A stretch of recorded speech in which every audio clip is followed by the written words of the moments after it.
अस्सलाम वालेकुम मेरे प्यारे दोस्तों, लाइक शेयर फॉलो करने का शुक्रिया। तमाम दोस्त जब सपोर्ट करते हैं बहुत अच्छा लगता है। तो आज की हम कहानी आपके सामने पेश करते हैं। आपको ज्यादा इंतजार नहीं करवाते, मगर अब जैसे दोस्तों के सपोर्ट होती है तो हम मुनफरिद कहानियां आपके सामने लाते हैं। तो आज की कहानी कुछ यूं है कि हमजा जावेद कमाल का नौजवान, जज्बे और हिम्मत से लबालब, हर किसी की मदद को तैयार, हर मुश्किल में ढाल बन जाने वाला।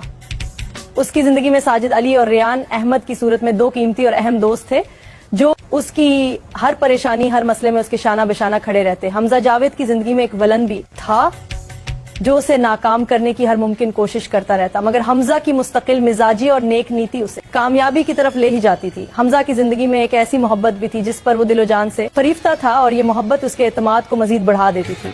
वो एक बाएतमाद इंसान था जो अपने घर वालों, अपनी मोहब्बत और अपने दोस्तों सबका ख्याल रखता था और इसी तवाजुन से उसकी जिंदगी मुकम्मल कामयाब थी।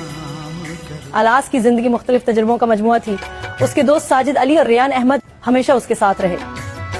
वो तीनों मसले मसाइल एक साथ देखते, मगर मसलों का हल भी एक साथ ढूंढते। आए एक शाम जब शहर की गलियों में सर्द हुआ चल रही थी और रोशनी मध्यम हो चली थी, हमजा ने अपने दफ्तर में एक नए प्रोजेक्ट की फाइल बंद की।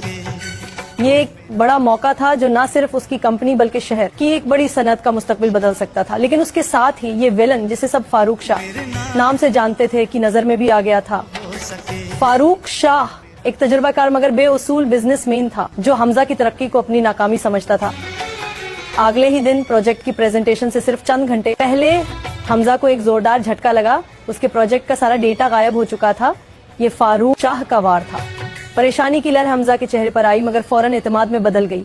वो जानता था कि वक्त कम है लेकिन नामुमकिन कुछ नहीं। हमजा ने फौरन साजिद अली को फोन किया। साजिद अली जो एक शानदार IT एक्सपर्ट था फौरन हमजा के दफ्तर पहुंचा। रियान अहमद जो मार्केटिंग और कानूनी मामलात का माहिर था भी खबर सुनकर पहुंच गया। तीनों ने एक दूसरे को देखा, कोई फजूल बात नहीं की, सिर्फ एक सरगोशी हुई, हल ढूंढना है। साजिद अली ने तेजी से सिस्टम की जांच शुरू की, हर हैकिंग के निशान को उल्टाया। रियान अहमद ने फारूक शाह के पिछले हमलों का रिकॉर्ड निकाला ताकि कोई पैटर्न मिल सके। और हमजा वो अपनी टीम के साथ प्रोजेक्ट को नए सिरे से तैयार करने की एक नामुमकिन कोशिश में लग गया। ये वक्त रीत की तरह हाथ से निकल रहा था। एंड इसी वक्त हमजा की मोहब्बत आलिया का फोन आया।